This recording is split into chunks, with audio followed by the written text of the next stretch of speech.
The first rule in grip sport is you tell everyone about grip sport. You're crushing pinch grip, thick bar, wrists. If the best guy in the world can't lift 100 pounds on it, I don't give a shit about it.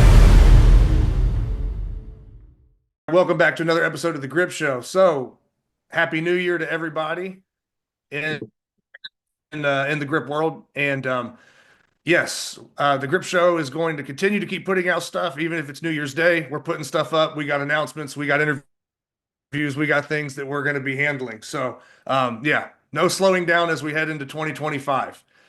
Got Eric with me once again, and we have some news that we're going to be revealing. And some of you could probably guess what that is.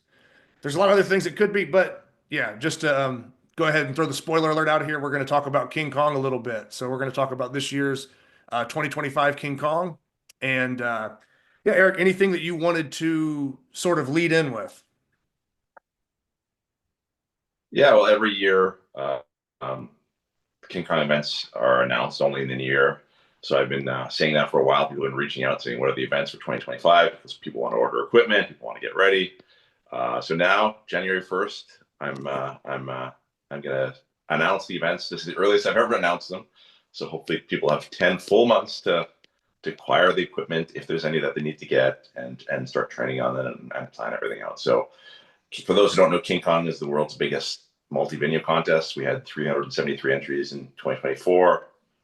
Hoping to continue to see that grow. It's held in 10 or 12 countries around the world. It might be even more this year, who knows? And in 30 to 40 venues, I think, in 2024. It's always 4 events, and they're always one-handed events. That's not changing. Historically, we change either at least one event each year, sometimes 2. This year, we're changing 2 of them. Oh, okay. And just so everybody knows, I don't know what the events are. I have not been told, so I'm finding out in real time with everyone else. So yeah, right. I just found out that 2 of the events are changing like anyone else would. Right. So. And so some of the factors that are important to consider in switching events is, well, I think it's important to switch because I think if we stick with the same events from year to year, it gets a little boring. People sort of know, okay, how, people sort of can predict what the standings will be. But I don't want to switch everything out every year because then it gets very expensive for promoters and for athletes alike to try to always acquire the equipment. Ideally, I'm looking for equipment that's not too expensive, not too heavy, so that it doesn't present too much of a barrier to anyone ordering them, especially if they're overseas. Something that's simple to sort of judge, not too complicated when it comes to what the rules are. So those are some of the few factors that have to be considered. So that's why you're not going to see huge differences from year to year. And ultimately, I do want it to be sort of a well-balanced grip contest, so not too much of any type of lift. So with that, anything else that you want to talk about before I get into the events, or? Eric, the only thing I would bring up is kind of like you mentioned, that, it's been probably the most popular or the biggest multi-venue grip competition for over a decade right now. And last year had the biggest turnout in King Kong history. You mentioned 373 competitors, things like the women's division doubling in size.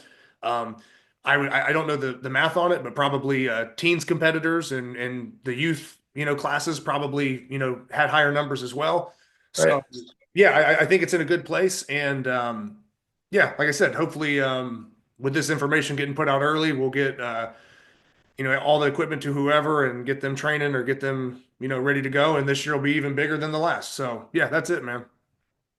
So this year, first event will still be, this has been many years in a row, but we're going to keep the 2.25 crusher.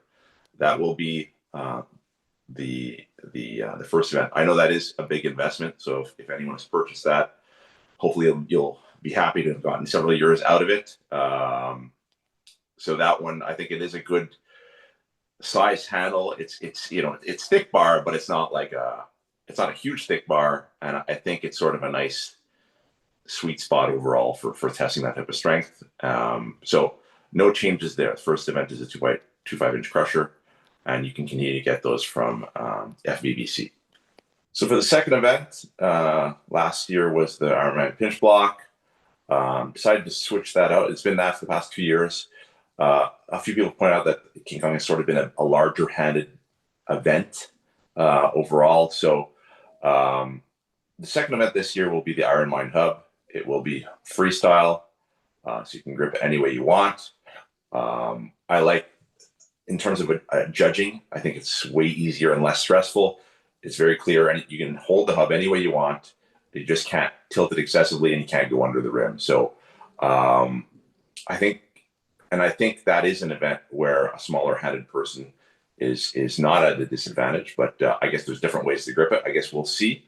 But that will be event number 2.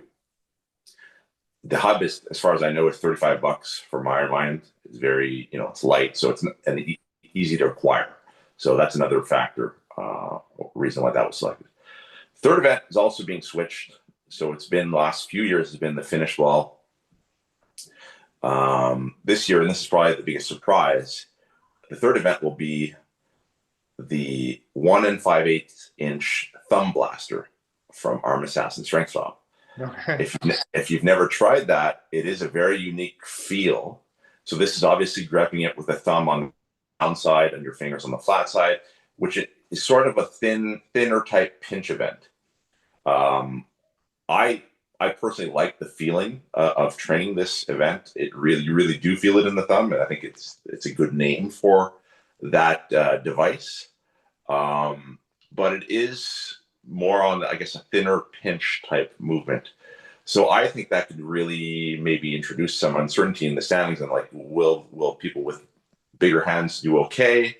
Will this be a smaller handed event? I'm not sure. But that also, it's a $40 piece of equipment. Luke can knock them out right very, very quickly.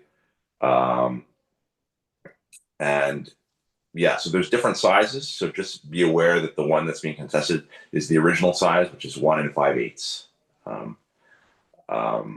So that will be definitely, I'm assuming, new for many people to train on that device. And then the fourth event, that's not changing. That's still the Little Bighorn. So there's your vertical lift. So it is a different mix. And I don't know how it will be received. I mean, it's not a huge change. It's not like I changed all 4 events. The 2 most expensive pieces are the same. So there's no expensive pieces to get this year. Mm-hmm. It's the beauty of bringing something that's sort of new or not traditionally contested is it will be something a little interesting. I'm sure everyone who's been competing a lot is sort of maybe looking for something different beyond Saxon bars and axles, and so it's gonna change up your training a bit for this year. So those are the 4 events. As I said, the hub, I know most promoters have it already. Might not be the case for the thumb blaster, in which case you're looking at a $35 piece or $40 piece. So it's not exorbitant. Like I said, 10 months to get acquainted and train with it and practice on it. But those are the 4 events. So I do think that it has a possibility of shaking up sort of the standings a bit. Obviously, the top people tend to be the top people anyway, but the exact order might change. So yeah, that's what they're going to be this year. Yeah, Eric, and I honestly, I would say that maybe the top 10 would change with those events. Honestly, I mean, I know that the strongest guys are still the strongest guys. You know what I mean, for the most part. Right. But yeah, with those events kind of switching in that fashion, it does. I mean, we all know this. I mean, there's certain lifters in our sport that they are good at wider pinch. They're better at narrow pinch. They're not so good at the other sometimes. And I know King Kong's all one-handed events. I'm just doing this as an example, but some people are really good with 2-handed lifts, and then their one-handed lifts suffer. Other people are like giants with one-handed lifts, and then you put 2 hands together and it just doesn't add up. So anytime you change these kind of variables, it can absolutely shake up an event lineup. And I would say the top 10 is going to look, I don't want to say way different, but yeah, I think that this is going to add a level of sort of mystery to how those standings are going to be. I don't think it's just necessarily going to be a given that the same top 20 is going to be the same top 20. There's no way. It'll definitely mix it up, and yeah, I think it'll be interesting to see. Yeah. Right.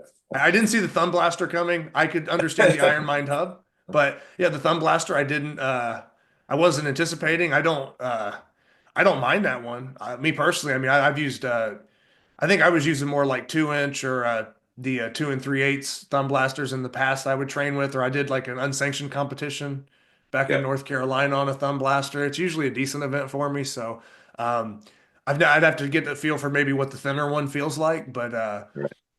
yeah, as far as everybody not having to run out and spend 170 plus dollars on a new handle, the crusher stays, the little bighorn, the expensive items. I I think I guess the reasoning behind the events changing and becoming what they are, I would be on board with, and that's what I mean. Like I said, I'm giving a live take because essentially I just found out what the events were. But yeah, that's my initial response is that I think it'll definitely shake things up. It's definitely not going to give the same people the same advantages as years past, maybe. Right. And yeah, I also think that it's a very promoter friendly switch up. Right. And I think that should help participation and just, everything as well. So yeah, I Yeah. think that's good. Some of the challenges that have, because um, there's so many people who compete in King Kong, and there's so many promoters, it puts a big rush on orders typically for no matter what the event is. And I'm not worried about supply. Luke confirmed that he can. It doesn't matter how many come in, he'll be able to adhere to his regular schedule, which is already super fast. Mhm. And Iron Mine also doesn't have any of those issues. So in the past, the manufacturer may have had 20 ready to go, but they would sell out in a few days. And then people would be sort of scrambling to try to get the equipment. So Mhm. it's always a challenge because with this type of thing, grip isn't a huge sport. So it's not like mass produced equipment, but there should be no issues for promoters or athletes wanting to purchase this equipment. It should be easy to acquire. Yeah, for sure. And just because I've had Luke on the show and we spoke about it, um, I've mentioned it before. I can put links down below, whatever.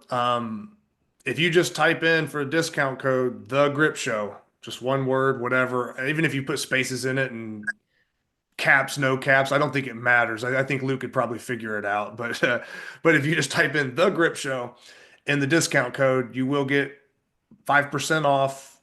I'm assuming it would still be good even if there's 100 King Kong orders coming in. Right. He Right. basically said for all future orders, so I think that code should still work. So yeah, if anybody just wants maybe their shipping knocked down or just wants a couple extra bucks knocked off, go ahead and just type in the Grip Show for a 5% discount from Arm Assassin Strength Shop if you are getting a thumb blaster for King Kong.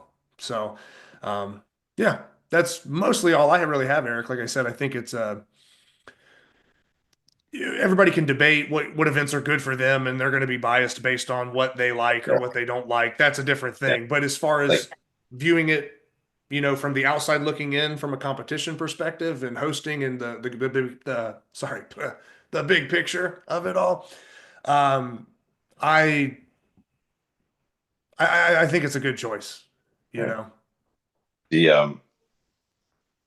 The for anyone wondering, the thumb blaster is not currently in the GSI database, but it will be subsequent to this event. So that'll still be, for anyone interested in record lists, that'll be up there. For the weight classes and divisions, likely to be no change this year. If there are, it would only be the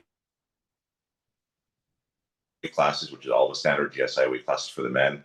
And so 59, 66, 74, 83, 93, 105, 120, 120 plus. That'll continue to be offered. For the women, the classes are 57, 63, 72, 84, 100, and above. And there's Masters women and 2 weight classes for Masters men. So if I make any changes, it would not be blending classes. It would just be adding things. So I expect no change, but I'll take a look at the numbers. I might feel there's a need or there's interest in any additional divisions or classes, but it won't, at a minimum, it will be the same thing as last year. All right, Eric, anything else to add as far as 2025 King Kong announcements go? I know everybody mostly just cares, what are the events? But Yeah, I mean, you've pretty much covered it. But yeah, if there's anything else, just let people know. Yeah, so the main contest date is October 25th, Saturday. Individual promoters can host it up to 3 weekends earlier. So basically any time between the 4th and the 25th, promoters can host the contest. If you're potentially interested in hosting, get in touch with me, send me an email, send me a private message, whatever. I'll send you the information of the promoter package. It's not ready yet, but it will be ready within the next couple of weeks.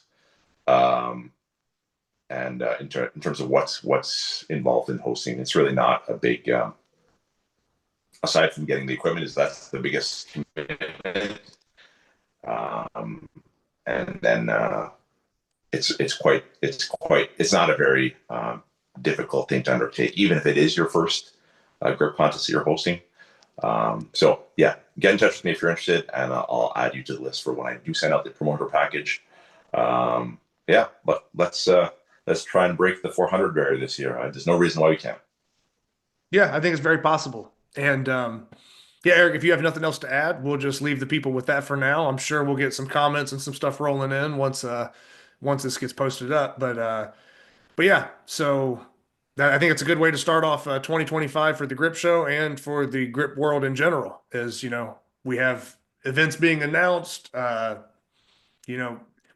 contest events, but then also what are the implements going to be for that contest? Right. And it's a major contest like King Kong. So I think this is a very cool start to the new year. So thank you for coming on and sharing this information with us early. And yeah, I guess best of luck for everybody in 2025 now. So that'd be it. Yeah. Thanks a lot, Zach.